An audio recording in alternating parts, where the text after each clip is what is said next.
आइए friends, next topic पर चलते हैं जिसका नाम है ब्रांच अकाउंटिंग।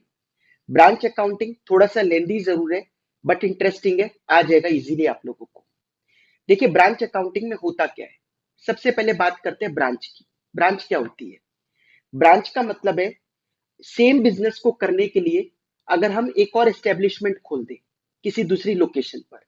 जैसे अगर हम लोग दिल्ली बेस्ड हैं, दिल्ली में हमारा बिजनेस चलता है, बट धीरे धीरे हमारे गुड्स की डिमांड आगरा में भी है, और हम चाहते हैं कि अगर हम आगरा में एक लोग अपना ब्रांच खोल देंगे तो और बिजनेस हमारा ग्रो कर पाएगा, क्योंकि अभी तो कुछ ही कस्टमर्स यहाँ तक पहुंच पाते हैं, फिर आगरा के बाकी कस्टमर्स को भी हमारे गुड्स का फायदा मिलेगा और हमें प्रॉफिट होगा। तो एक और ब्रांच खोल दी। जैसे सीए फर्म्स की अलग अलग जगह पे ब्रांचेज हैं। मैं डिपार्टमेंट की बात नहीं कर रहा कि ऑडिट का डिपार्टमेंट, टैक्सेशन डिपार्टमेंट, वो एक अलग हो गए, फंक्शंस के बेसिस पे डिपार्टमेंट बना दिए। बट सेम बिजनेस को करने के लिए अलग अलग ब्रांचेस खोल दी, फिर उन ब्रांचेस में अलग अलग डिपार्टमेंट होंगे। ठीक है, तो हमें ये समझना है इस चैप्टर में कि ब्रांच की बुक्स कैसे बनाई जाती है। ठीक है, तो देखिए classification of branches, inland branches और फॉरेन ब्रांचेस। ठीक है, जो इंडिया के अंदर ब्रांचेस है इनलैंड ब्रांचेस, और जो फॉरेन की ब्रांचेस है अलग अलग कैटेगरी है।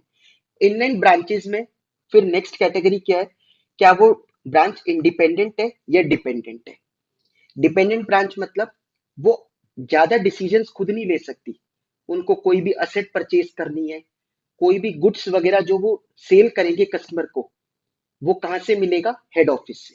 हेड ऑफिस वाले गुड्स भेजेंगे तब जाकर वो आगे सेल करेंगे। तो सारे डिसीजंस वगैरह के लिए, मेजर डिसीजंस के लिए वो किस पर डिपेंडेंट है? हेड ऑफिस पर। तो वो हो गई डिपेंडेंट ब्रांचेस। और जो इन सब चीजों से इंडिपेंडेंट है, जो अपना अलग काम करते हैं, बस लास्ट में कंसोलिडेट करना होता है हमारे को एक, तो वो हो गई independent branches.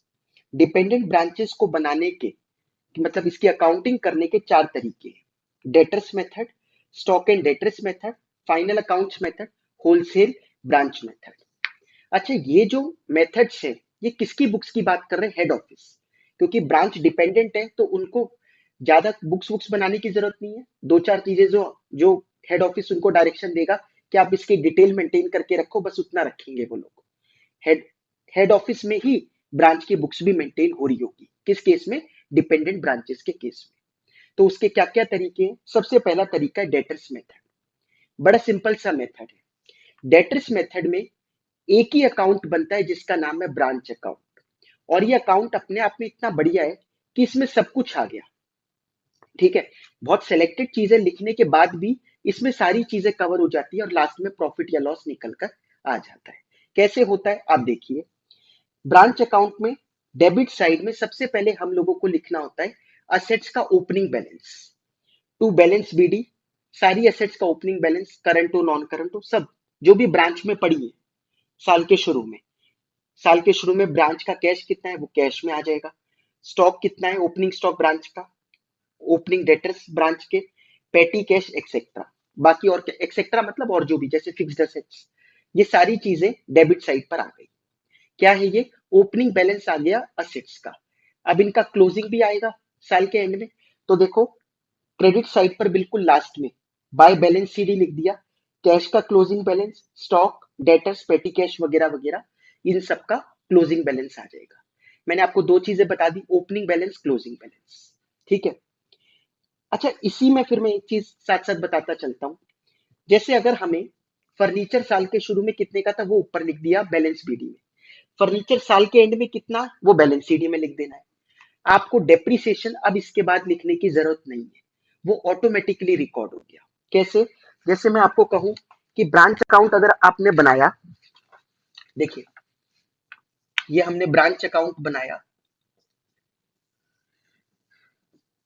Debit side credit side, यहां पर फिक्स्ड एसेट आपने दिखा रखी है 10,000 रुपए की ओपनिंग बैलेंस, और डेप्रिसिएशन लगाने के बाद साल के एंड में फिक्स्ड एसेट्स की वैल्यू रह गई 9,000 रुपए। तो 10,000 और 1,000, कितना कहाँ बैलेंस बचा? 1,000 रुपए यहाँ बच गया डेबिट साइड पर, डेबिट बैलेंस है। आपको ये चीज पता है ना? वैसे ये तो बहुत बेसिक चीज है। पता है, हम अगर कोई लेजर बनाते हैं तो लेजर में हम बैलेंस सीडी लिखते जरूर है। जैसे अगर ये लेजर है तो 10,000 यहाँ है, 9,000 यहाँ, अगर आपको कोई कहे कि बैलेंस के तो आप कहोगे 1000 यहाँ और फिर टोटल लगा देंगे हम लोग 10-10 हजार रुपए, ऐसी लेजर को क्लोज करते हैं। लेकिन आपको पता है ये बैलेंस सीडी इस साइड लिखते जरूर है, बट ये डेबिट बैलेंस है। ये बैलेंस कैरिड डाउन है, और कैरिड डाउन ऑपोजिट साइड पर क्या बनता है, ब्रॉड डाउन। इसका मतलब बैलेंस तो वो डेबिट ही है ना 1000 रुपए का। हम सिर्फ क्रेडिट साइड पर उसको दोनों को मैच कराने के लिए, प्रेजेंटेशन के लिए लिखते हैं। ये बात आप हमेशा याद रखना। अगर 10,000 यहाँ है, 9,000 यहाँ है, तो इसका बैलेंस डेबिट ही है 1000 रुपए का। वो लिखते जरूर इस साइड है लेजर को क्लोज करने के लिए, लेकिन वो सीडी अगले साल बीडी बन तो जाता है ऑपोजिट साइड पे। तो ऑपोजिट साइड पर क्यों लिखते हो उसको, इसीलिए लिखते हो क्योंकि उसका बैलेंस है तो डेबिट ही। समझ में आ गई बात। तो ये डेबिट बैलेंस ही 1000 रुपए का। तो खर्चा रिकॉर्ड हो गया। आप देखोगे इस ब्रांच अकाउंट में सारे खर्चे इधर रिकॉर्ड हो रहे होंगे, यहाँ सारी इनकम रिकॉर्ड हो जाएगी। मतलब बिना ज्यादा कुछ करे, ये दो चार चीजें करने के बाद ही यहाँ सारी इनकम आ जाएगी, यहाँ एक्सपेंस, लास्ट में प्रॉफिट निकल कर आ जाएगा। जैसे मैंने कहा, असेट का ओपनिंग बैलेंस इधर लिख दो, क्लोजिंग इधर, अपने आप डेप्रिसिएशन रिकॉर्ड हो गया 1000 रुपए का। ऐसी पेटी कैश, अगर खर्चे ब्रांच वालों ने अपने आप किए, पेटी कैश मतलब उनको कैश दे दिया, एक इम्प्रेस्ड अकाउंट दे दिया कि इतने पैसे आप खर्च कर सकते हो, अब उसमें से चाय पानी के खर्चे सब वो करते रहेंगे। उन एक्सपेंस को आपको लिखने की जरूरत नहीं है। पेटी कैश का ओपनिंग बैलेंस लिखा, क्लोजिंग बैलेंस लिखा, अपने आप खर्चा रिकॉर्ड हो गया। समझ में आई ये चीज। तो असेट्स का ओपनिंग क्लोजिंग ये मैंने आपको समझा दिया।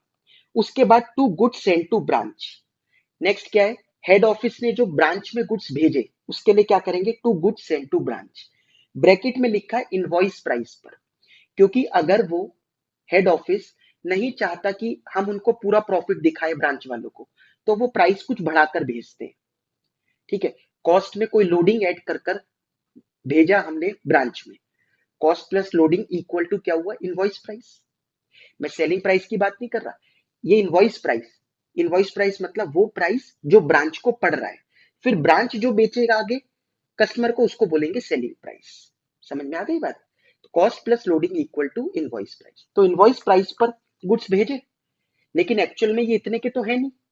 अगर 5,000 के गुड्स हमने 5200 में भेजे उनको, तो 5200 आएगा to goods send to branch में, और 200 रुपए जो लोडिंग है वो बाय में करके रिवर्स कर दो। By goods send to branch आपको दिखाई दे रहा होगा क्रेडिट साइड पे, loading on goods send to branch bracket में दिखा रखा है। मतलब डेबिट में पहले to goods send to branch लिखा, रिवर्स कर दिया ऑपोजिट साइड पर 200 रुपए, यहाँ 5200 उधर 200, अल्टीमेटली 5000 ही है। समझ में आया। अगर ब्रांच ने गुड्स को रिटर्न भेज दिया तो एंट्री उल्टी कर दो। अभी हमने ब्रांच में डेबिट किया था to goods send to branch, अब उधर लिख दो by goods send to branch. ठीक है, तो देखो by goods send to branch आपको मिलेगा, goods return to, by GST भी लिख रखा है ना मैंने, goods return to head office. अब इसमें भी लोडिंग होगी, वो डेबिट साइड पर रिवर्स कर दो, टू जीएसटी भी, लोडिंग ऑन गुड्स रिटर्न। समझ में आ गया। ओपनिंग असेट्स क्लोजिंग असेट्स बता दिए, गुड्स भेजना वापिस आना बता दिया मैंने आपको। आगे बढ़ते हैं। इसके बाद दे रखा है ब्रांच के डेबिट में to bank account. To bank का मतलब क्या है, expenses incurred by head office, जो खर्चे हेड ऑफिस ने खुद कर दिए, तो हेड ऑफिस का बैंक कम हो गया, पैसा गया, और किस पर चढ़ा दिया ये खर्चा, ब्रांच पर। तो branch debit to bank account, वो खर्चे जो हेड ऑफिस कर रहा है किसके बिहाफ पर, ब्रांच के बिहाफ पर। लेकिन जो ब्रांच खुद कर रहा है उसको रिकॉर्ड मत करना, क्योंकि पेटी कैश का ओपनिंग और क्लोजिंग आप लिख ही रहे हो, उसमें अपने आप रिकॉर्ड हो जाता है। समझ में आई बात। तो खर्चे जो हेड ऑफिस कर रहा है वो रिकॉर्ड हो रहे हैं, ना कि ब्रांच वाले। नेक्स्ट लिखा है टू बैलेंस सीडी, ये कहां से आया, ये उधर बैलेंस बीडी आएगा। किस चीज का, जैसे मैंने असेट्स का ओपनिंग बैलेंस बोला, हो सकता है कुछ लाइबिलिटीज भी हो, तो लाइबिलिटी जो है ओपनिंग में वो बाय बैलेंस बीडी आ जाएगी। लाइबिलिटीज का क्रेडिट बैलेंस होता है ना, तो वो ब्रांच के क्रेडिट में आएगी बाय बैलेंस बीडी। हो सकता है थोड़ी बहुत परचेजेस करना अलाउड हो तो क्रेडिटर्स हो सकते हैं, कोई खर्चा ना पे किया हो तो आउटस्टैंडिंग एक्सपेंस हो सकते हैं, तो बाय बैलेंस बीडी, और उनका closing balance to balance CD branch के डेबिट साइड में लास्ट में आ जाएगा। समझ में आई बात। अब चलते हैं ब्रांच के क्रेडिट साइड पर, बाय बैंक अकाउंट। ठीक है, बाय बैंक अकाउंट क्या है, सेकंड पॉइंट पढ़ रहा हूं मैं, पहले बाय बैलेंस बीडी तो बता दिया, लाइबिलिटीज इन बिगनिंग। अब है by bank account. By bank account important है क्योंकि एंट्री क्या बनी, ये तो लेजर पोस्टिंग है, bank account debit to branch, मतलब हेड ऑफिस का बैंक बढ़ रहा है। क्यों? क्योंकि ब्रांच वालों ने रेमिटेंस भेजी है कि ये पैसा रखो। ये कौन सी रेमिटेंस होगी? एक तो जो कैश में सेल करी वो, और एक डेटर से जो कलेक्शन हुई होगी वो, दोनों मिलाकर रेमिटेंस भेज दी, वो इधर आ जाएगा। हो सकता है इसमें से कुछ खर्चे करे हो उन्होंने, तो वो माइनस कर दो। वो कहे ना कि भाई पूरा कलेक्शन कैसे भेजें, कुछ खर्चे भी करने थे हमें, तो वो खर्चे माइनस करके बाकी बाय बैंक कर दो। समझ में आ गया? अब यहाँ बाय स्टॉक रिजर्व लिखा है, एक आपको टू स्टॉक रिजर्व डेबिट में भी मिला होगा, जब हमने लास्ट में एकदम बिल्कुल आखिरी में देखो टू स्टॉक रिजर्व। ये स्टॉक रिजर्व क्या है? देखिए, ओपनिंग स्टॉक लोडिंग प्राइस पर था, उसका उसकी लोडिंग हटानी थी, तो बाय स्टॉक रिजर्व लिखा। जो हमने टू बैलेंस बीडी में ओपनिंग स्टॉक लिख रखा है ना ब्रांच का, वो तो लोडेड वैल्यू पर है, इनवॉइस प्राइस पर है, जबकि एक्चुअल में इतना है नहीं। आपका ओपनिंग स्टॉक इन्फ्लेटेड है ब्रांच का, तो उसको हटाओ ना, लोडिंग को, बाय में स्टॉक रिजर्व लिख दिया। ऐसी क्लोजिंग स्टॉक भी इन्फ्लेटेड है, उसमें लोडिंग ऐड है, उसको भी हटाओ, टू स्टॉक रिजर्व। समझ में आया? तो टू स्टॉक रिजर्व वो है ये। बस ये चीजें थी इसमें। समझ में आया? तो बहुत सारी ऐसी चीजें जो आपको रिकॉर्ड करने की जरूरत नहीं है। जैसे देखो, अब डेटर है, आपको पता है क्रेडिट साइड पर अपने आप ही सेल रिकॉर्ड हो गई। मैंने बाय ब्रांच, मैं हमने बाय बैंक करा, उसमें क्या आ गया? कैश सेल वाला पैसा आ गया। क्रेडिट सेल तो नहीं आई, लेकिन कलेक्शन फ्रॉम डेटर आई। ठीक है। अब देखो कैसे क्रेडिट सेल रिकॉर्ड हो रही है। आपको पता है ये डेटर अकाउंट है, जैसे डेटर अकाउंट में सबसे पहले बैलेंस बीडी 2,000 रुपए, उसने पैसा दिया 6,000 रुपए। लास्ट में बाय बैलेंस सीडी, ये है 3,000 रुपए। तो 9,000 रुपए हमारा क्लोजिंग बैलेंस है। आपको क्या कहा ब्रांच अकाउंट ने, सिस्टम ने कहा आप ओपनिंग डेटर रिकॉर्ड कीजिए, ओपनिंग एसेट्स रिकॉर्ड करनी है ना, आप क्लोजिंग डेटर्स रिकॉर्ड करिए क्योंकि वो भी करनी है। आप कलेक्शन जो हेड ऑफिस में भेज रहे हो वो भी रिकॉर्ड कीजिए बाय बैंक करके। बस ये तीन कर लीजिए, अपने आप हो जाएगा। कैसे? 6, 3, 9, 9 में से 2 गए तो 7,000 ही तो सेल करी होगी। दिस माइनस दिस, ये टू क्रेडिट सेल्स आता है ना, 7,000। वो 7,000 हमें कहीं रिकॉर्ड करने की जरूरत नहीं, क्योंकि ऑटोमेटिकली रिकॉर्ड हो गया। इधर 9 है, ब्रांच की क्रेडिट साइड में 9 है, डेबिट साइड में 2 है, तो बैलेंस कहां बच गया? क्रेडिट साइड में। कितने का? 7,000 का। तो क्रेडिट सेल भी रिकॉर्ड हो गई। तो उधर मतलब मैंने क्या बताया था ब्रांच अकाउंट के स्टार्टिंग में, कि ब्रांच की क्रेडिट साइड पर इनकम्स रिकॉर्ड होती हैं और डेबिट पर खर्चे रिकॉर्ड अपने आप हो जाते हैं, माइनस करके लास्ट में देखिए to P and L account profit निकल कर आ गया। आई बात समझ में? ये तरीका होता है ब्रांच अकाउंट बनाने का। इसमें एक दो चीजें नोट करने की है, वो देखिए। Expenses out of petty cash incurred by branch is not recorded as opening and closing balance of petty cash is recorded. ठीक है। Depreciation on assets is not recorded, बता दिया। Bad debts, discount allowed, etc. are not recorded, क्योंकि debtor का opening closing balance ले रहे हो, remittance ले रहे हो, आपको अब ना सेल रिकॉर्ड करने की जरूरत, क्रेडिट सेल की बात कर रहा हूं, है ना, ना रिकॉर्ड करने की जरूरत, ना बैड डेट, ना डिस्काउंट अलाउड, सब अपने आप हो गया adjust. Any item purchased by branch on credit basis, ठीक है, अगर कोई क्रेडिट परचेज पर बेसिस पर आइटम परचेज करी तो ध्यान रखना, परचेज तो रिकॉर्ड नहीं कर रहे, कोई बात नहीं, लेकिन लाइबिलिटी बन गई वो लास्ट में, तो टू बैलेंस सीडी में लाइबिलिटी लिखना मत भूलना। ब्रांच के डेबिट में टू बैलेंस सीडी लिखते हैं ना, closing liabilities. Then liabilities at end will be shown on debit side of branch account. Any item purchased in cash, then remittance will reduce to that extent by the branch to head office. Cash में खरीदा तो remittance कम कर दो, बताया था मैंने, वो जो बाय बैंक लिखते हैं हम लोग। समझ में आया आप लोगों को? आइए इसका एक क्वेश्चन देखते हैं। इंपॉर्टेंट क्वेश्चन है, question number illustration 7, page number 13.33। Important illustration है ये वाली। Arnold of Delhi trades in ghee and oil. It has a branch at Lucknow. He dispatches 25 tins of oil at the rate of 1,000 per tin and 15 tins of ghee at the rate of 1,500 per tin on 1st of every month. वो dispatch करता है लखनऊ में 25 tin of oil 1,000 रुपए पर tin के हिसाब से, और 15 टिन ऑफ घी भेजता है 1,500 रुपए पर टिन हर महीने। कौन? दिल्ली वाला बंदा, क्योंकि उसकी लखनऊ में ब्रांच है। ठीक है। The branch incurs some expenditure, branch कुछ खर्चे करती है, which is met out of its collections. This is in addition to the expenditure directly paid by head office. Head office भी कुछ खर्चे करता है ब्रांच के बिहाफ पर, और कुछ खर्चे वो खुद भी कर लेते हैं ब्रांच वाले। Following are the other details, ये कुछ अदर डिटेल्स आपको दे रखी है। दिल्ली, लखनऊ, पहले परचेजेस बताई दिल्ली ने कितनी करी, डायरेक्ट एक्सपेंसेस दिल्ली के, expenses paid by head office 14,250 Lucknow के, लेकिन पे किसने करे? हेड ऑफिस ने। सेल्स दोनों की बता रखी है अलग अलग। Collection during the year including cash sales, total collection इतनी हुई, इसमें कैश सेल भी आ गई और डेटर से जो पैसा कलेक्ट हुआ वो भी आ गया, 6,47,330। Remittance by branch to head office, branch ने जो रेमिटेंस भेजी हेड ऑफिस को, इतना पैसा वापस भेज दिया। कितना? 6,13,250। वैसे कलेक्शन तो 647 हुई थी, बट कम भेजा क्योंकि खर्चे भी करने थे ना, कुछ बताया था स्टार्टिंग में क्वेश्चन के। अब दिल्ली की बात कर रहा है, इंफॉर्मेशन दी, बैलेंस एज ऑन, स्टॉक दे रखा है साल के शुरू में एंड में ऑयल का और घी का, डेटर्स दे रखे हैं, cash on hand, furniture fitting, plant and machinery.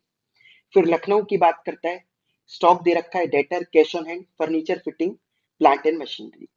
Additions to plant and machinery 1 जनवरी 2021 को हुआ है 6,02,750 रुपए का। ठीक है। Rate of depreciation furniture fittings पर 10% का, प्लांट एंड मशीनरी पर 15% का, already adjusted in the above figures. जो फिगर्स आपको दी उसमें डेप्रिसिएशन एडजस्ट कर चुके हैं ये लोग। The branch manager is entitled to 10% commission after charging such commission. Branch manager को 10% कमीशन मिलेगी ब्रांच के लिए। तो ब्रांच कौन सी है? लखनऊ में। उस ब्रांच का जितना प्रॉफिट होगा उस पर 10% कमीशन आफ्टर चार्जिंग, मतलब 10/110। Whereas the GM is entitled to 10% commission on overall company profits, और जनरल मैनेजर जो कंपनी का है उसको 10% कमीशन मिलेगी पूरे ओवरऑल प्रॉफिट पर after charging such commission. GM is also entitled to a salary of 2,000 रुपए per month. General expenses incurred by head office कितने हैं? 24,000 रुपए की। Prepare branch account in the head office books and also prepare the Arnold's trading and P&L account excluding branch transactions। ये कहता है पहले branch account बनाओ हेड ऑफिस की बुक्स में, आगे तो फिर देख लेंगे। तो पहले ब्रांच अकाउंट बनाते हैं हेड ऑफिस की बुक्स में। देखिए बहुत सारी चीजें दे रखी है, बट आपको मैंने लिमिटेड चीजें बताई कि ब्रांच अकाउंट में क्या क्या आएगा, उस पर ध्यान देना है हमें। तो वो मिल जाए तो फिर बाकी इंफॉर्मेशन रेलिवेंट नहीं। सबसे पहले to balance BD opening assets लिखी जाती है, तो देखते हैं। सबसे पहले ओपनिंग स्टॉक दे रखा है, ठीक है, लखनऊ की बात कर रहा हूं मैं, घी और ऑयल का 17,000 27,000 लिख सकते हैं आराम से, लिख दिया।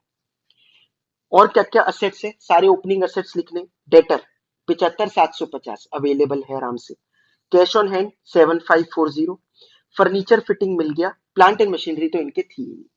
ये सारी हमने ओपनिंग असेट्स लिख दी। इसके बाद क्या आता था याद है? To goods and to branch. वो क्वेश्चन के स्टार्टिंग में दे रखा था, क्या दे रखा था कि वो हर महीने 25 टिन ऑयल के भिजवाते हैं 1,000 रुपए के, और 15 टिन घी के भिजवाते हैं 1500 रुपए के हर महीने। तो 12 से मल्टीप्लाई करना पड़ेगा। करा। To goods and to branch, घी का लिखा, ऑयल का लिखा। समझ में आ गया? Next, to bank account. To bank क्या है? वही हेड ऑफिस ने जो खर्चा करा ब्रांच के बिहाफ पर, कितना था वो? 14,250 रुपए, वो लिख दिया। ठीक है, मैंने फॉर्मेट आपको बता ही रखा है। अभी आप पहले फिलहाल क्रेडिट साइड पर चलो। बाय बैंक अकाउंट, जो रेमिटेंस भेजी, रेमिटेंस लिखते हैं ना फॉर्मेट के हिसाब से, रेमिटेंस कितनी थी? 6,13,250 लिख दिया। लास्ट में आते हैं बाय क्लोजिंग असेट्स, वो लिख दो, क्योंकि लोडिंग वोडिंग तो कुछ है नहीं इस क्वेश्चन में। घी का, ऑयल का क्लोजिंग बैलेंस दे रखा है 13,250, 44,750 लिख दिया। डेटर्स, डेटर का क्लोजिंग बैलेंस हमारे पास अवेलेबल नहीं है, लेकिन कैश ऑन हैंड का तो है 12,350, वो लिख दो। फर्नीचर फिटिंग का भी है 5,625, वो लिख दो। डेप्रिसिएशन तो रिकॉर्ड नहीं होता, बताया था। डेटर का क्या करें? डेटर का क्लोजिंग बैलेंस निकालने के लिए आइए वर्किंग नोट बनाते हैं। आपके पास ओपनिंग डेटर्स अवेलेबल थे 75,750 थे। क्या हमारे पास क्रेडिट सेल की डिटेल अवेलेबल है कि कितने की इन्होंने क्रेडिट सेल करी? क्रेडिट सेल की डिटेल तो अवेलेबल नहीं है, नहीं है। टोटल सेल कितनी करी ये अवेलेबल है। इन्होंने टोटल सेल करी है, आपको ऊपर दे रखा था, सबसे पहले वाले जो बॉक्स था ना उसमें दे रखा था। टोटल सेल करी लखनऊ ने 342,750, 315,730। ऐसे केस में ये माना जाता है, कई बार सिंगल एंट्री के क्वेश्चन में ऐसा होता है कई बार कि ये मान लेते हैं सारा क्रेडिट सेल है, लेकिन इस क्वेश्चन ने तो स्पेसिफिकली बोला नहीं हमारे यहाँ कैश सेल भी है, तो आप सारे को क्रेडिट सेल तो नहीं मान सकते, इसके अंदर कैश सेल भी छुपी हुई है। अब एक ही लेजर में दो बैलेंसिंग फिगर तो नहीं निकल सकती, या तो डेटर ही निकाल लेते या सेल ही निकाल लेते।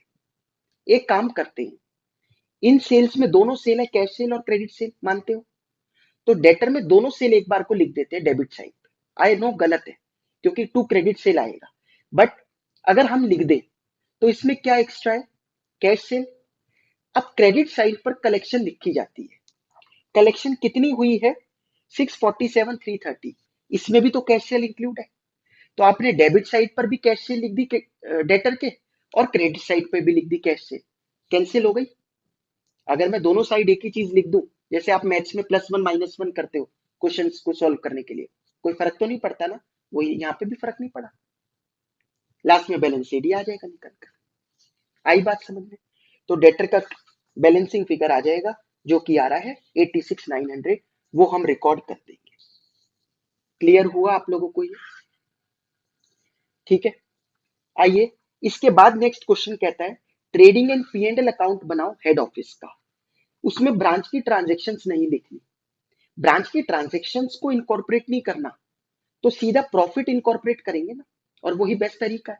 जब ब्रांच के लिए अलग से अकाउंट बन ही रहा है ब्रांच अकाउंट, तो उनके यहाँ प्रॉफिट कितना हुआ ब्रांच को प्रॉफिट हुआ था। अच्छा, ब्रांच कमीशन मैंने नहीं बताया था, मैनेजर कमीशन, वो आपको पता ही है, क्रेडिट माइनस डेबिट कर कर जितना भी आ रहा है वो इनटू कर दो 10/110, वो ब्रांच मैनेजर की कमीशन हो गई, लास्ट में प्रॉफिट निकाल दो, वो नेट प्रॉफिट आया 53,032 लखनऊ ब्रांच का। अब जब आप ट्रेडिंग P&L बनाओगे दिल्ली का, जो उनका हेड ऑफिस है, तो उसमें इस वाले प्रॉफिट को भी इनकॉर्पोरेट कर लेना।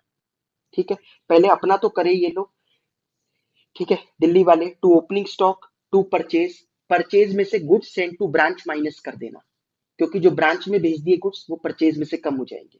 आप 11 से पढ़ते आ रहे हो, गुड्स जो यूज हो गए एडवर्टीजमेंट में, चैरिटी में, ड्राइंग्स कर ली गुड्स की, हर जगह आपको एक चीज कॉमन मिलती होगी, drawings debit to purchase, advertisement to purchase, कुछ भी हो टू परचेज, क्योंकि परचेज की वैल्यू कम हो गई, जो खरीद के लाए वो कम हो गया, तो परचेज में से माइनस कर लो गुड्स सेंड टू ब्रांच। ठीक है, फिर टू डायरेक्ट एक्सपेंस वगैरह वो डायरेक्टली जो जो दे रखी है चीजें वो लिखते चले जाएंगे। डेप्रिसिएशन था फर्नीचर पर, प्लांट एंड मशीनरी पर। ठीक है, ब्रांच का प्रॉफिट ट्रांसफर कर दिया, देखिए हमने बाय ग्रॉस प्रॉफिट के बाद बाय ब्रांच प्रॉफिट ट्रांसफर 53,032। ये क्लियर हुआ आप लोगों को? तो ये हम लोगों ने करा, बिल्कुल करके जरूर देखना, इलस्ट्रेशन 7th इंपॉर्टेंट है। ठीक है, आइए इसके बाद इसका नेक्स्ट मेथड है stock and debtors method. Stock and debtors method पर चलते हैं। इसमें क्या होता है, एक अकाउंट नहीं, इसमें 4-5 मेजर अकाउंट्स बनाते हैं हेड ऑफिस वाले ब्रांच से रिलेटेड। एक तो branch stock, branch adjustment, branch cash, branch expenses, branch P&L, mainly ये अकाउंट, बाकी क्वेश्चन जो कहे वो। ब्रांच एक्सपेंस में भी कई बार क्या होता है, देखा गया है कि ब्रांच कैश एक्सपेंस के खर्चे भी डायरेक्टली कई बार सीधा P&L में ले जाते हैं, ब्रांच एक्सपेंस भी नहीं बनाते। ठीक है, और अगर ब्रांच एक्सपेंस बना रहे तो भी अल्टीमेटली वो खर्चे किस में जाने, P&L में, ब्रांच के P&L अकाउंट में। आइए पहले देखना शुरू करते हैं। सबसे पहले goods send to branch, head office वालों ने ब्रांच में गुड्स भिजवाए, branch stock account debit, branch का स्टॉक बढ़ गया। देखिए ये याद रखा करो, ये हम किसकी बुक्स में बना रहे हैं, हेड ऑफिस वालों की, हेड ऑफिस के पॉइंट ऑफ व्यू से बनाओ। तो ब्रांच का स्टॉक बढ़ गया to GSTB, to goods and to branch, to branch adjustment. ये लोडिंग वाली वैल्यू के लिए कौन सा अकाउंट बनाया? Branch adjustment. ठीक है, तो ब्रांच स्टॉक तो कितने से डेबिट हो जाएगा? कितने में भेजा? अगर 100 रुपए की कॉस्ट की चीज हमने ब्रांच को 20 रुपए लोड करके भेजी 120 में, तो branch stock 120, to goods and to branch 100, to branch adjustment 20 रुपए। समझ में आ गई बात? अगर रिटर्न कर दिए ब्रांच ने ये गुड्स, एंट्री उल्टी कर दो, तो एंट्री उल्टी कर दो, GSTB debit, branch adjustment debit to branch stock. ठीक है, जब हम सेल करेंगे, ठीक है, अच्छा मैंने जो लेजर्स बताया इंपॉर्टेंट, उसमें ब्रांच डेटर्स भी, ब्रांच डेटर अकाउंट भी बनता ही है। तो कैश सेल्स, जब कैश में सेल करी तो ब्रांच का कैश बढ़ गया टू ब्रांच स्टॉक। ठीक है, branch cash account debit to branch stock. और अगर क्रेडिट में सेल करी तो branch debtor account debit to branch stock. Branch stock में क्रेडिट हो रही है सेल्स। आप कह सकते हो ब्रांच स्टॉक एक तरीके से ट्रेडिंग अकाउंट की तरह बनेगा। ब्रांच स्टॉक अकाउंट जो बन रहा है ना, दिमाग में क्या आएगा आपके? बिल्कुल ट्रेडिंग अकाउंट की तरह बन रहा है ये। अच्छा, ब्रांच स्टॉक में जो प्रॉफिट निकल के आएगा वो पूरा नहीं आएगा। जैसे मेरी बात समझ रहे हो आप? जैसे हमने हेड ऑफिस वालों ने 100 रुपए की चीज 120 में भेजी ब्रांच को, फिर कहा कि इनको 150 रुपए में बेचना कस्टमर को। ठीक है, तो बाय ब्रांच कैश और ब्रांच डेटर्स वो कितने कितने से बढ़ रहे होंगे? 150 से, वहां 150 रुपए दिखाई देंगे। लेकिन ब्रांच को खुद को कितने का पड़ा? 120 का। तो ब्रांच स्टॉक में जो डिफरेंस निकल के आएगा, वो 30 रुपए जो निकल के आया, वो प्रॉफिट तो थोड़ा सा अधूरा है, क्योंकि प्रॉफिट एक्चुअल में तो 50 हुआ है, बट हमने वहां पर सिर्फ 150 रुपए माइनस 120, 30 रुपए ही दिखाया, क्योंकि ब्रांच स्टॉक की जो स्टॉक उसमें रिकॉर्ड कर रहे हैं वो लोडेड वैल्यू पर कर रहे हैं। कोई बात नहीं, वो जो डिफरेंस वाला है, वो जो लोडिंग वाली चीजें, वो कहाँ इकट्ठी हो रही है? ब्रांच एडजस्टमेंट अकाउंट में। तो हम क्या करेंगे, ब्रांच स्टॉक में जो क्लोजिंग बैलेंस निकल के आएगा, वो वाला प्रॉफिट ब्रांच एडजस्टमेंट में डाल देंगे। कहेंगे ये 30 रुपए हमने दे दिया, ये रख पकड़ो। तो ब्रांच एडजस्टमेंट क्या कहेगा? 30 तुम्हारे से आया, 20 ऑलरेडी पता ही था, क्योंकि 100 की चीज 120 में भेजी ही थी, 20 और 30, 50 रुपए का प्रॉफिट। तो ब्रांच एडजस्टमेंट में अल्टीमेटली 50 रुपए का प्रॉफिट निकल के आएगा। मतलब 50 रुपए का प्रॉफिट बिखर गया, थोड़ा सा ब्रांच स्टॉक में, थोड़ा सा एडजस्टमेंट में। ठीक है, और ढंग से बताऊं तो selling price minus invoice price जितना प्रॉफिट ब्रांच स्टॉक में, और invoice price minus cost price जितना प्रॉफिट ब्रांच एडजस्टमेंट। आई बात समझ में? Goods return by branch to branch by customers, customers ने गुड्स वापस कर दिए, तो ब्रांच स्टॉक बढ़ गया, डेटर कम हो गए, branch stock account debit to branch debtors. Remittance for expenses, खर्चे करे नहीं, रेमिट किया है पैसा, कि ये पकड़ो पैसा, खर्चे कर लेना, जो हो डिटेल रख लेना। तो ब्रांच का कैश बढ़ गया, हेड ऑफिस का कम हो गया, तो branch cash debit to cash account. Asset provided to branch, branch वालों को असेट प्रोवाइड करी, तो ब्रांच की असेट बढ़ गई, ऑफिस में से कैश या क्रेडिटर लाइबिलिटी, अगर हेड ऑफिस वालों ने क्रेडिट पर खरीदा है तो क्रेडिटर ही बढ़ेंगे। तो branch asset debit to cash या creditor. Cash receive from debtors, debtor से पैसा मिला, तो क्या बढ़ेगा? Branch cash account debit to branch debtors. Discount allowed, bad debts etcetera, ये सारे खर्चे branch expense account debit to branch debtors. ठीक है, वरना पीएनएल में ले जाओ डायरेक्टली, मतलब या तो खर्चे को अकाउंट बना लो, खर्चे उसमें रिकॉर्ड करके आखिरी में एक साथ टोटल पीएनएल में ले जाना, वरना ये खर्चे आपको पता है 11 से पढ़ते आ रहे हो, ये खर्चे पीएनएल में भी जाते हैं, तो पीएनएल में ले जा सकते हो directly. Remittance to head office, head office को रेमिट करा पैसा, तो हेड ऑफिस ही तो बना रहा है ये सब कुछ, तो हेड ऑफिस कहेगा मेरा तो कैश बढ़ गया, लेकिन ब्रांच का कम हो गया, तो cash debit to branch cash. Expenses met by head office, खर्चे अगर हेड ऑफिस वालों ने करे तो ब्रांच एक्सपेंसेस अकाउंट डेबिट, डालेंगे तो उस पर ही ना खर्चा, ब्रांच एक्सपेंस अकाउंट डेबिट। लेकिन टू ब्रांच कैश नहीं हुआ, क्योंकि ब्रांच का कैश कम नहीं हुआ, किसका कैश कम हुआ? हेड ऑफिस का, तो इसलिए लिखा टू कैश अकाउंट। समझ में आ गई बात? नोट दे रखा है, ये दो नोट इंपॉर्टेंट है। पहला नोट क्या कहता है? Record stock reserve for loading on opening and closing stock in branch adjustment account. जैसे ब्रांच अकाउंट बनाया था डेटर मेथड में, उसमें तो वही स्टॉक रिजर्व रिकॉर्ड कर दिया था ऑपोजिट साइड पर, यहाँ ये स्टॉक रिजर्व कहाँ इकट्ठा होएगा? Branch adjustment account. मैंने कहा ना लोडिंग के लिए अलग ही अकाउंट है इसमें, branch adjustment account. Transfer the balance इन, अब कह रहा है कैसे क्लोज करना है वो बता रखा है। कह रहा है ब्रांच स्टॉक का जो बैलेंस बचे वो डाल देना ब्रांच एडजस्टमेंट में। जो ब्रांच एडजस्टमेंट का लास्ट में टोटल आए वो प्रॉफिट है, ग्रॉस प्रॉफिट, वो कहाँ डाल देना? ब्रांच पी एंड एल में। ब्रांच पी एंड एल को ले जाना हेड ऑफिस के पी एंड एल में, ब्रांच एक्सपेंस को ले जाना ब्रांच के पी एंड एल में। समझ में आ गई बात? आइए इसकी एक इलस्ट्रेशन देखते हैं, आपको और क्लियर होगा। इलस्ट्रेशन नंबर 6, पेज नंबर है 13.31। Hindustan Industries Mumbai has a branch in Cochin to which office goods are invoiced at cost plus 25%।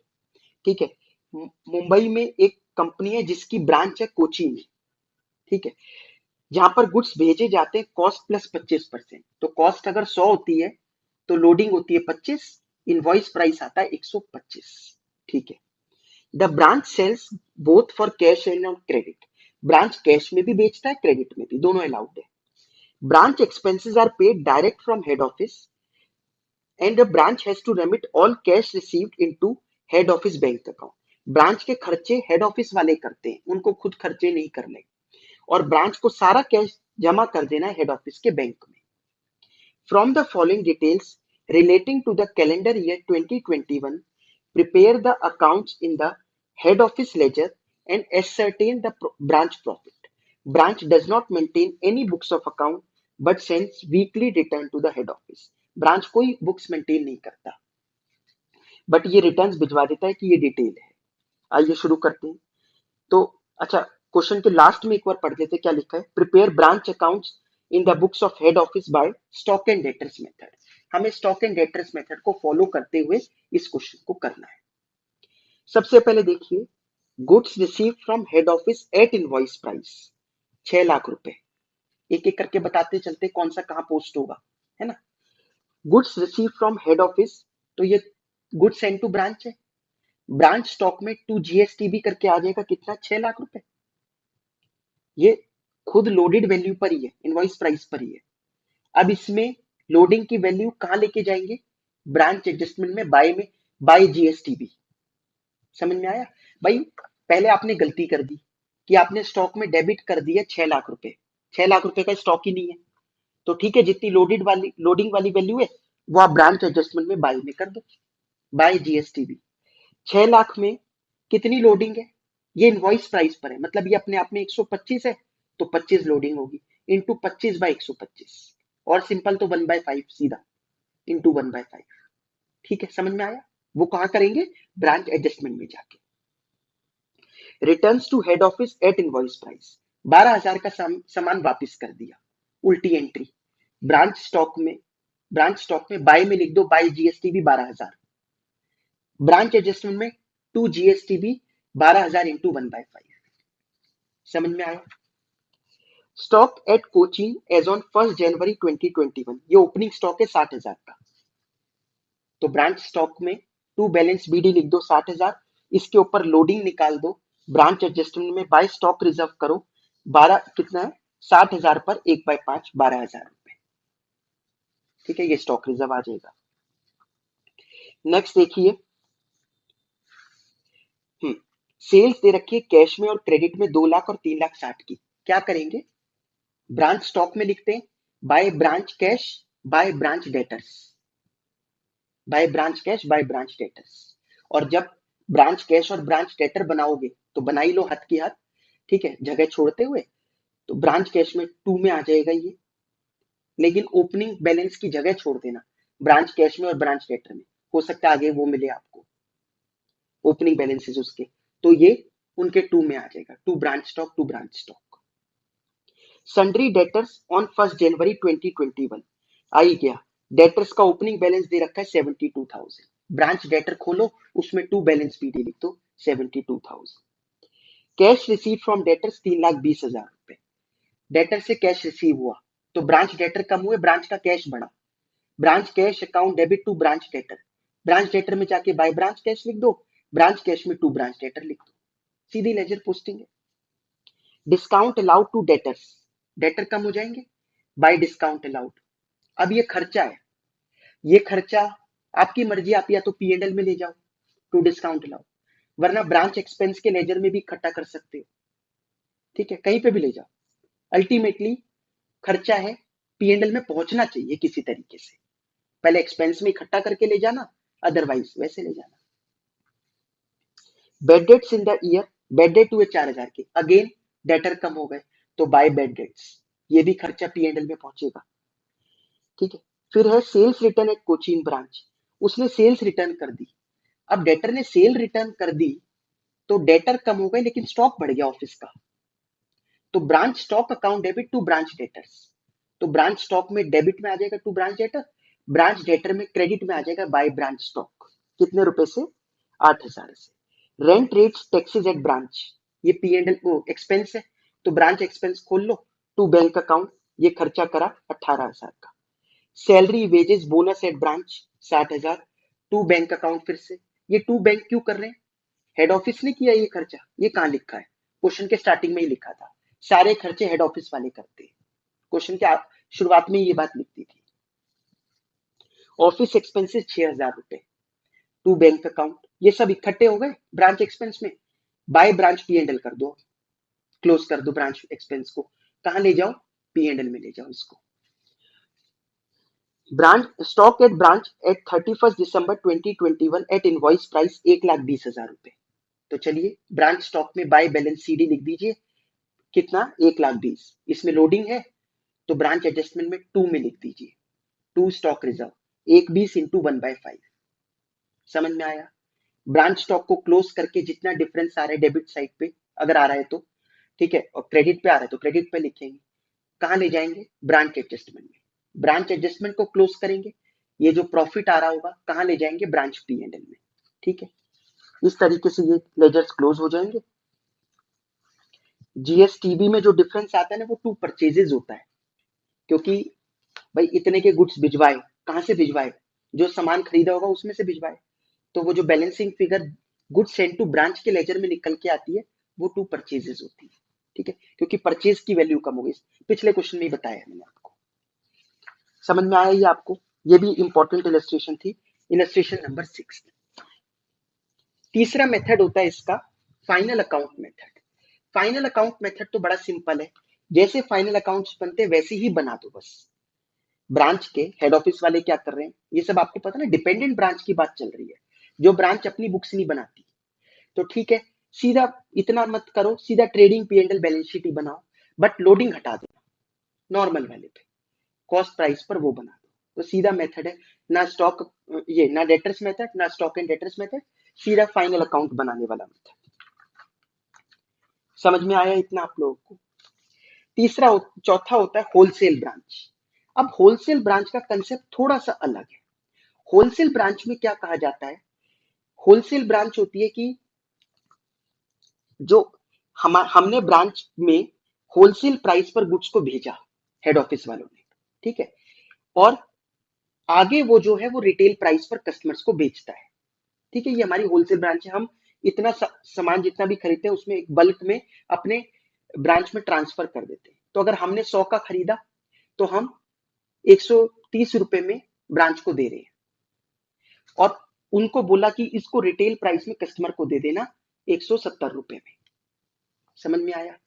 लेकिन होलसेल ब्रांच का कंसेप्ट ये है कि ब्रांच में अपना प्रॉफिट दिखाया जाता है 170 माइनस 130 का, और हेड ऑफिस में अपना प्रॉफिट दिखाया जाता है 130 माइनस 100 का, तो 30 रुपए का प्रॉफिट हेड ऑफिस में दिखता रहेगा और 40 रुपए का प्रॉफिट ब्रांच में दिखता रहेगा, ठीक है। ब्रांच का प्रॉफिट अपना है रिटेल वाला, और इनका होलसेल वाला प्रॉफिट है हेड ऑफिस का। आई बात समझ में, दोनों के अलग अलग प्रॉफिट दिखाई देंगे। The goods are transferred at a wholesale price from head office to branch that is more than cost and less than selling price. In this case, head office shows profit on wholesale price only, that is invoice price. Cost in branch, ठीक है, invoice price minus cost, कह रहा है that only, that is invoice price minus cost. And branch shows profit on retail price, that is selling price minus invoice price. Branch इस पर अपना profit दिखाता है, समझ में आ गया? तो कोई दिक्कत नहीं है, कोई एडजस्टमेंट करने की जरूरत नहीं है, बस एक एडजस्टमेंट है छोटी सी। क्या? जो ब्रांच में स्टॉक पड़ा होगा क्लोजिंग में, अब वो लोडेड वैल्यू पर है। जो बिक गया वो बिक गया, उसका प्रॉफिट तो उसने अपना ब्रांच वालों ने दिखाई दिया ना। लेकिन जो नहीं बिका वो थोड़ी लोडेड वैल्यू पर है, क्योंकि 120 को हमने एक 100 रुपए की चीज को 130 में भेजा था, तो 30 रुपए की हेड ऑफिस वाले वो लोडिंग हटा लेंगे बस, कि जो ब्रांच में स्टॉक पड़ा है उसके ऊपर, और कुछ नहीं करने की जरूरत। ठीक है, तो वो स्टॉक में होगा और कहीं नहीं होगा। आइए इसका एक क्वेश्चन देखते हैं। क्वेश्चन नंबर 8 एक्सरसाइज में से,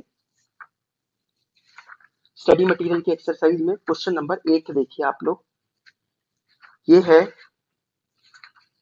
पेज नंबर 13.83 पर। Beta having head office eight Mumbai has a branch at Nagpur. उसकी नागपुर में एक ब्रांच है।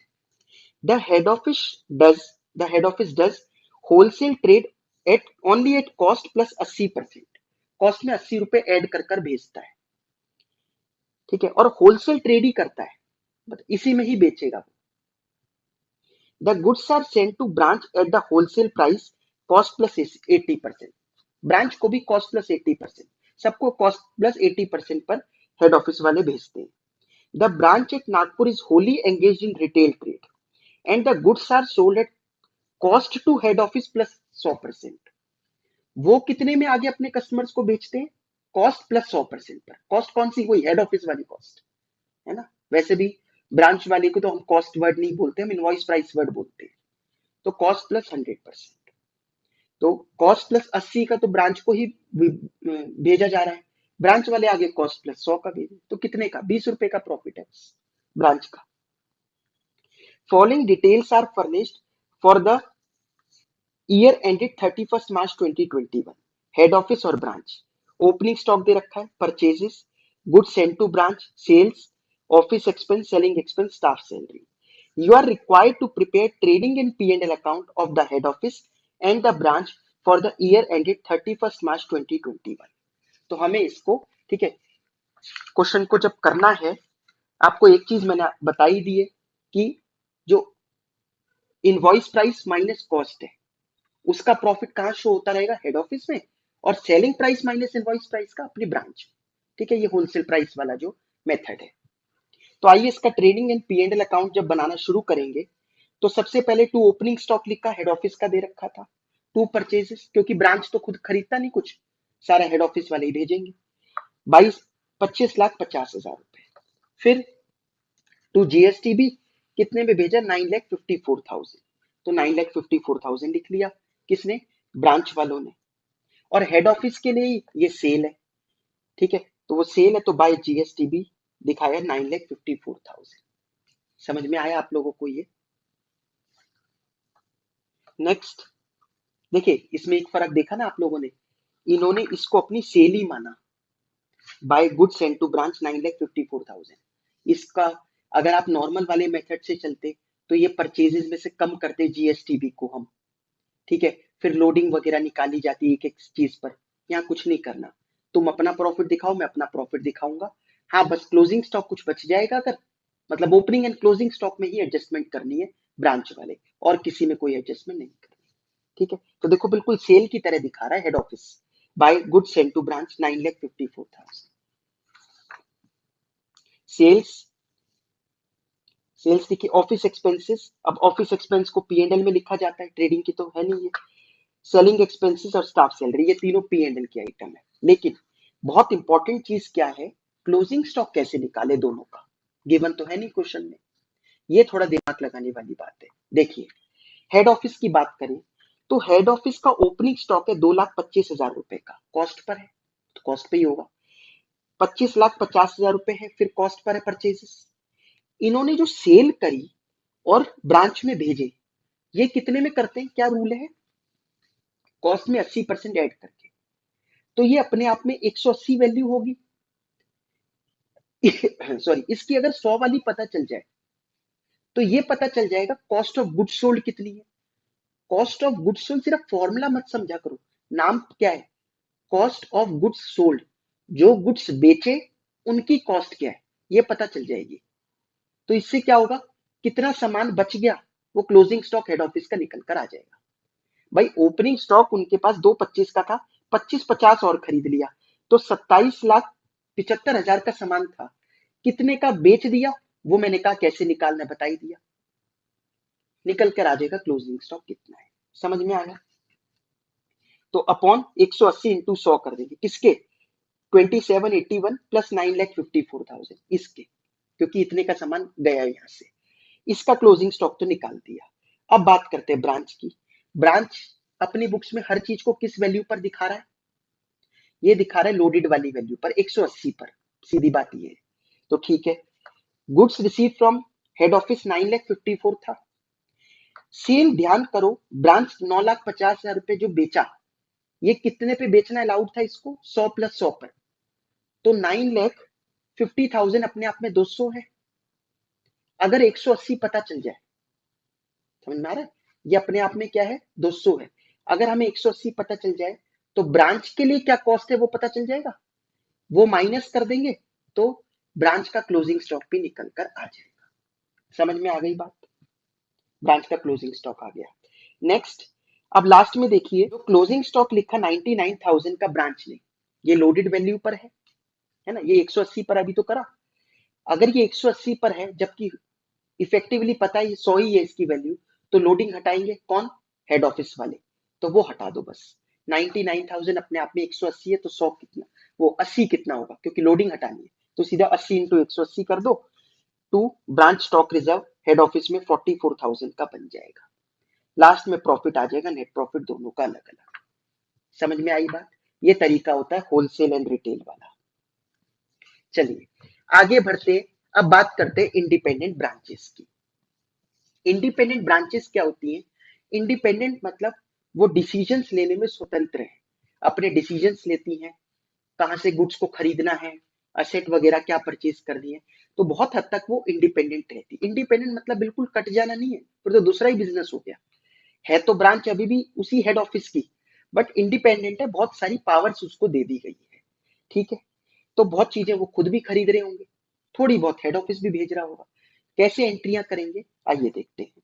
जर्नल, अब तो उसकी अपनी बुक्स भी बनेगी ब्रांच की, जब इतनी पावर्स हैं तो, क्योंकि इतनी खर्चे कर रहे हैं, एक एक चीज के लिए 10 रुपए का ही खर्च किए या 1,000 खर्च करे, अब इतने सारे खर्चे हो रहे हैं, तो क्या हर चीज के लिए वो हेड ऑफिस में बताते रहेंगे अब मैंने ये करा है, अब मैंने वो करा है?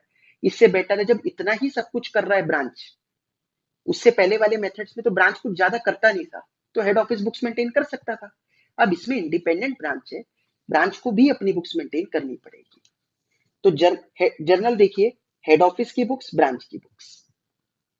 पहला है गुड्स सेंड टू ब्रांच, जीएसटीबी है ना। तो हेड ऑफिस अपनी बुक्स में क्या एंट्री करेगा? ब्रांच, देखिए, एक आप सामने वाले के नाम से खेलते हैं बस पूरा। हेड ऑफिस अपनी बुक्स में ब्रांच लिख देगा। अब अगर उसकी 3-4 ब्रांच है तो ब्रांच का नाम लिखेगा, लखनऊ ब्रांच, ठीक है, आगरा ब्रांच, ये जो ब्रांच है, ठीक है, और वो अपनी बुक्स में हेड ऑफिस के नाम से लिख देगा, अगर कुछ एक दूसरे का खर्चा या इनकम कुछ करेंगे तो। समझ में आ गया? ये अपनी बुक्स में ब्रांच का नाम लिख देगा, हेड ऑफिस, और ब्रांच वाले अपनी बुक्स में हेड ऑफिस का नाम। लास्ट में ना, ये प्रैक्टिकली बता रहा हूं, लास्ट में रिकंसाइल होता है, क्योंकि जो हेड ऑफिस में ब्रांच का अकाउंट है और जो ब्रांच में हेड ऑफिस का अकाउंट है, ये मैच होना चाहिए। मैच नहीं है तो इसकी रिकंसिलेशन बनती है कि क्यों नहीं मैच है, इसका मतलब कोई एंट्री चढ़ाना रह गया, या तो हेड ऑफिस भूल गया या ब्रांच भूल गया या किसी ने गलत चढ़ा रखी। तो हेड ऑफिस की बुक्स में ब्रांच डेबिट, ब्रांच के ऊपर डाल दो, to goods sent. Branch books में क्या होगा? Goods received to head office. ठीक है, टू मतलब जो बैलेंसिंग फिगर हो उसमें ब्रांच या हेड ऑफिस आ जाएगा, सीधी बात ये। Goods return by branch to head office, entry उल्टी कर दो, ये तो कई बार कर चुके। Branch expenses paid by branch, branch का अपना खर्चा ब्रांच ही दे रही है, तो हेड ऑफिस क्या करे भाई इसमें?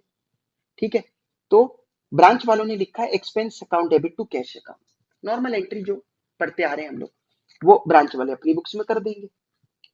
ठीक है, आप कहोगे ब्रांच एक्सपेंस लिखने की जरूरत नहीं है, नहीं नहीं, वो हेड ऑफिस जब बनाता था तब लिखने की जरूरत थी, उसको तो दिखाना पड़ेगा ना ये ब्रांच का खर्चा है। अब ब्रांच वाले अपनी बुक्स में ही खर्चा लिख रहे हैं, तो अपने आप को क्या दिखाएंगे फिर? ब्रांच एक्सपेंस नहीं ना।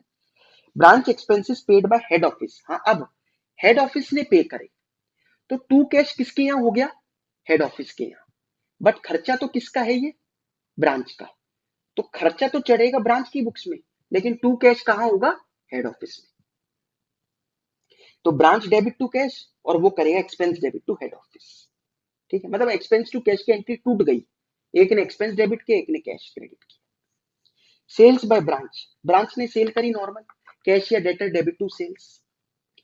Collection of debtors by head office ने कलेक्ट कर लिया। अब हेड ऑफिस ने कलेक्ट कर लिया तो हेड ऑफिस का कैश बढ़ गया। डेटर कम हुए, लेकिन किसके हुए? ब्रांच के। तो ब्रांच करेगा डेटर कम। Cash debit to branch, head office to debtor. Asset purchase by branch, branch ने अपनी असेट परचेज करी, normal asset debit to cash. Asset purchase by branch but asset account maintained at head office, लेकिन asset account maintain कहाँ होता है? Head office में।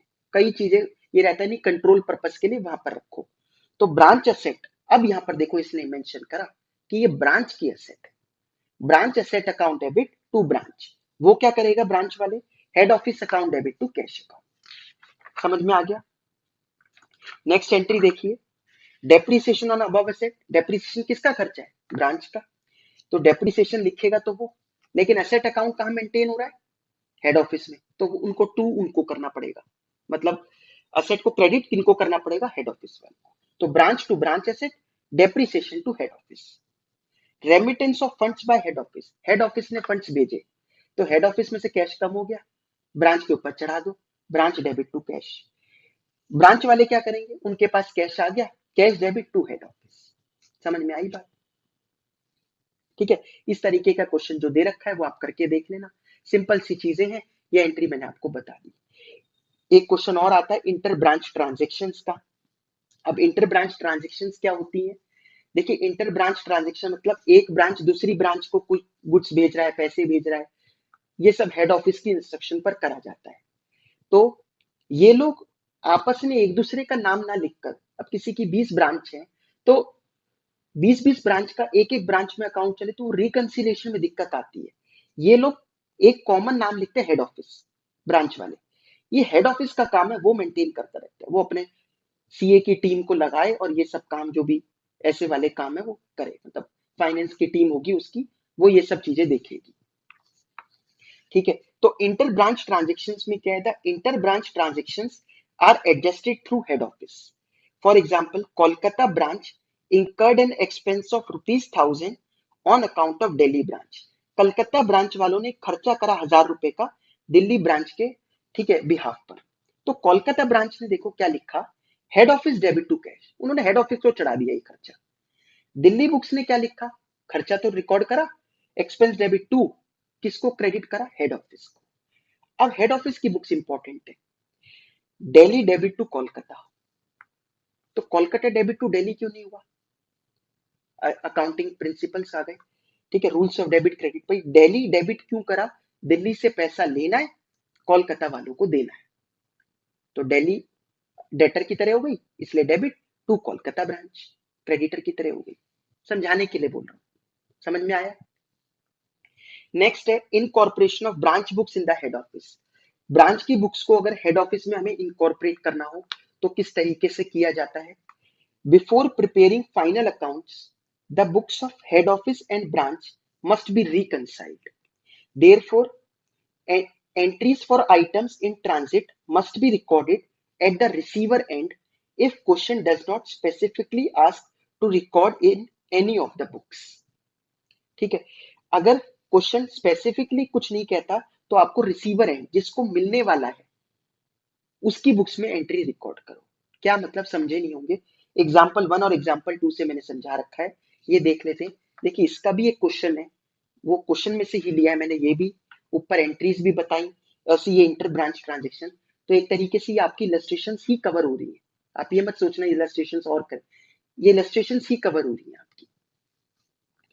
Cash sent by branch to head office 2000 is in transit. Cash branch ने भेजा था, head office में भी रास्ते में है, तो रिसीवर एंड पे कौन है?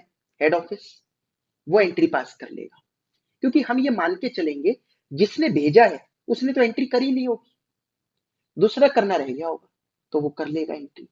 तभी तो उनका हेड ऑफिस की बुक्स में ब्रांच का अकाउंट, ब्रांच की बुक्स में हेड ऑफिस का अकाउंट, तभी मैच करेगा। ठीक है, यही डिफरेंस आ रहा होगा। दो चार चीजों का, मैंने अभी आपको कहा था ना, दोनों का रिकनसाइल मतलब मैच होना चाहिए, और नहीं मैच तो रिकनसाइल करेंगे, तो वो ये दो चार रीजन ही हो सकते हैं। तो हेड ऑफिस अपनी बुक्स में क्या लिखेगा, cash in transit account debit to branch account. रस्ते में कैश है, चलो हमारे पास आया नहीं इसलिए कैश डेबिट तो नहीं लिख सकते, बट बुक्स को मैच करवाने के लिए दोनों की बुक्स को cash in transit debit to branch लिख देते हैं। Example two, goods of 3000 sent by head office to branch is in transit. Head office वालों ने गुड्स भिजवा रखे हैं भी रस्ते में, तो हेड ऑफिस वालों ने तो एंट्री कर ली होगी, रिसीवर एंड पर कौन है, ब्रांच, अब वो एंट्री कर लेगा, goods in transit account debit to head office. ठीक है, तो हेड ऑफिस के लेजर में भी पहुंचेगा, अब हेड ऑफिस का लेजर हो सकता है मैच करेगा उनका। यही कुछ डिफरेंसेस आ रहे होंगे उनकी बुक्स में। समझ में आई बात? तो इंटरेस्टिंग होता है अगर आप क्वेश्चंस कर करके देखो तो। For incorporation of branch books into head office, the profit earned at branch level may be taken into head office P and L account. ये कह रहा है, एक तरीका तो ये है, जब इनकॉर्पोरेट करना ही है तो सीधा ब्रांच का पी एंड एल निकालो, प्रॉफिट निकालो, उस प्रॉफिट को सीधा ऐड कर लो हेड ऑफिस की बुक्स में। एक तरीका ये है। अब इस तरीकों को मैंने आपको ऑलरेडी करवा दिया। सबसे पहले जो मैंने इलस्ट्रेशन ली थी, इलस्ट्रेशन 6 थी या 7 थी शायद, वो घी और ऑयल वाली, उसमें आपको देखा था हेड ऑफिस अपना ट्रेडिंग पी&एल बना रहा है और ब्रांच का प्रॉफिट ऐड कर रहा है, वो यही तो है, इस तरीके से तो है। तो एक तरीका तो ये है इनकॉर्पोरेट करने का, अच्छा है, अलग बनेगा, सीधा बस प्रॉफिट ऐड हो जाएगा, ज्यादा झमेला नहीं है। But if it requires to transfer each and every item, then items of branch are clubbed in with head office item wise. लेकिन अगर वो कहता नहीं एक एक कर कर सब क्लब करो, तो क्लबिंग की जाएगी। ऐसे केस में फिर वो कॉलमनर फॉर्म में बन जाएगा, मतलब पहले ब्रांच, हेड ऑफिस, टोटल, ऐसे ट्रेडिंग पी एंड एल बना लेंगे। ठीक है, आप इलस्ट्रेशन 10th और 11th करके देख लेना। ठीक है, इंपॉर्टेंट इलस्ट्रेशन है, यही सब जो मैंने आपको बता रहा हूँ ये सब उनमें है। 10 और 11 करके देख लेना, कोई डाउट आए आप कमेंट में कमेंट कर कर पूछ भी सकते हो। ठीक है, बट नहीं आएगा मुझे पता, हो जाएगा, इन केस आए तो आप पूछ लेना। तो for transferring assets and liabilities, जैसे असेट्स एंड लाइबिलिटीज ब्रांच की ट्रांसफर करनी है, तो असेट्स के लिए क्या एंट्री होगी, head office debit to assets, head office में सारी असेट्स ट्रांसफर कर दो। लाइबिलिटी ट्रांसफर करने के लिए मतलब लेजर ट्रांसफर कर रहे हैं, क्योंकि अगर वो यही चाहते हैं कि एक एक बैलेंस ट्रांसफर किया जाए तो फिर यही तरीका है, सब कुछ ट्रांसफर करेंगे एक एक करके। Liability debit to head office, समझ में आया? एक नोट दे रखा है, if head office does not provide information of cost या value of goods sent to branch, that is in case of incomplete information to the branch. Branch को ज्यादा कुछ पता नहीं होता कितने का क्या गुड्स आ रहे हैं, बस उनको सामान भेज दिया जाता है, उनको कई चीजें बिना बताए कर दी जाती है। तो कहते हैं आपको, आपने जो खर्चे और इनकम करी, ये जो गुड्स बेचे, आप बस उसकी इंफॉर्मेशन हमें दे दो, हम अपने आप बना लेंगे। तो ठीक है, तो it will transfer the income and expense items to head office to compute profit, क्योंकि उनके ब्रांच में तो निकल ही नहीं पाएगा, वो कहेंगे हमें तो पता ही नहीं गुड्स की कॉस्ट वॉस्ट कितनी है, क्या ग्रॉस प्रॉफिट निकाले हम अपना। तो ऐसे केस में वो कहेंगे कोई बात नहीं, ब्रांच ने जो करा है, इनकम एक्सपेंस जो इनकर करा है वो इधर भेजो, हम आपका बना देंगे। ये इनकॉर्पोरेशन हो गया। समझ में आया? इलस्ट्रेशन 10th 11th करके देख लेना, बाकी कंसेप्ट तो मैं सारे डिस्कस कर ही रहा हूँ। फॉरेन ब्रांचेस, एएस 11 की तरह वही, integral foreign operation, non integral foreign operation. Integral foreign operation थोड़ा थोड़ा आप डिपेंडेंट ब्रांच की तरह मानो, जो डिसीजंस लेने में हमारे पर डिपेंडेंट है, या फिर इतना तक हो जाए कि गुड्स वगैरह हम ही एक्सपोर्ट करते हैं उनको, ठीक है, यहाँ से भेजते हैं और उन्हीं गुड्स को वो आगे बेचते हैं। हमने फॉरेन में भी, मतलब फॉरेन में भी अपनी एक ब्रांच खोल ली, और लेकिन वहां के कस्टमर्स चाहते हैं नहीं, गुड्स वहीं से बनकर आए, वही गुड्स सही बनाते, क्योंकि तभी हमारे गुड्स की डिमांड है वहां पर, तो ठीक है, हम यहाँ से भी भेज सकते हैं। तो वो इंटीग्रल फॉरेन ऑपरेशन हो गया। दूसरा हो गया जो इंटीग्रल नहीं है, वो क्या है, नॉन इंटीग्रल फॉरेन ऑपरेशन। अब इंटीग्रल फॉरेन ऑपरेशन को कन्वर्ट करने के लिए, जैसे मैंने एएस 11 में भी एक इलस्ट्रेशन करवाई थी, ठीक है, कन्वर्जन रेट्स। क्या कन्वर्जन रेट्स होंगे, इनकम एंड एक्सपेंसेस को तो एवरेज रेट पर ही लेना है, वैसे तो उस रेट पर लेना चाहिए जिस दिन वो खर्चा हुआ है, बट क्या ये प्रैक्टिकली पॉसिबल है, तो नहीं है, इस वजह से क्योंकि कौन रोज रोज देखेगा एक एक खर्चा के, मतलब हर रेट को क्लोजली वॉच करेगा, तो एवरेज रेट ले लिया जाता है। इनकम एंड एक्सपेंसेस के लिए एवरेज रेट, मॉनेटरी आइटम्स के लिए ठीक है, जिसमें पैसा इन्वॉल्व है, cash, debtors, creditor, other monetary items, उनके लिए closing rate. Non monetary items जैसे फिक्स्ड एसेट्स वगैरह जब खरीदी थी उस दिन डेट ऑफ ट्रांजेक्शन वाली रेट लेंगे हम लोग। ठीक है, एक्सचेंज रेट का कौन सा वाला एक्सचेंज रेट उठाएंगे, जब ट्रांजेक्शन करी थी उस डेट पर जो रेट था वो नेट पर मिल जाएगी उनको, वो उठाकर डाल देंगे। समझ में आया? नेक्स्ट दे रखा है, items appearing in both books need not be converted and taken as same amount in new currency. ये बिल्कुल सही बात है कि अगर कोई चीज जैसे हेड ऑफिस ने भेजी, उसका रेट हेड ऑफिस ने भी लिखा होगा कि गुड्स इतने के भेजे, तो और उन्होंने लिखा होगा इतने के आए, या कोई खर्चा इन्होंने किया और उन्होंने कहा कि हमारे बेसिस ब्याज पर करा, तो उन्होंने अपनी करेंसी में लिखा होगा, हेड ऑफिस ने यहाँ पर अपनी रुपी की करेंसी में लिखा होगा, तो फिर उसको क्यों कन्वर्ट कर रहे हो, तो सेम रेट पे ही ले लो। सेम रेट मतलब जो यहाँ पर रेट है वही वाला ले लो, क्या कन्वर्ट करना है। ठीक है, तो जो दोनों की बुक्स में अपीयर कर रहा है वो तो आपको मिल ही गया ना, उसमें कन्वर्ट करने की दरकार नहीं है। जैसे उन्होंने लिखा इतने डॉलर के गुड्स हेड ऑफिस ने भिजवाए, और हेड ऑफिस ने लिख रखा है 4,000 के भिजवाए, तो सीधा 4,000 लो ना, क्या कन्वर्ट करना है। और जो डिफरेंस आएगा एक्सचेंज डिफरेंस, वो कहाँ ट्रांसफर कर देंगे, P&L में। ठीक है, लेकिन अगर नॉन इंटीग्रल फॉरेन ऑपरेशन है तो कन्वर्जन रेट में इनकम एंड एक्सपेंस तो एवरेज रेट ही लो, लेकिन सारी बैलेंस शीट आइटम को क्लोजिंग रेट पर ले लो। ठीक है, सिंपल बात। 31 मार्च को बना रहे हो तो 31 मार्च की का रेट लेंगे। चार्ज द एक्सचेंज डिफरेंस, जो भी एक्सचेंज डिफरेंस आएगा उसको फॉरेन करेंसी ट्रांसलेशन रिजर्व में ट्रांसफर कर दो। ठीक है, where it is accumulated until the disposal of net investment in non integral foreign operation. ठीक है, इसको P&L में नहीं लेके जाना, इसको इकट्ठा करते रहना है जब तक आपने पैसा इन्वेस्ट कर रखा है अपनी ब्रांच में। समझ में आ गया आप लोगों को? तो ये हमारा कंप्लीट हो गया ब्रांच अकाउंट्स।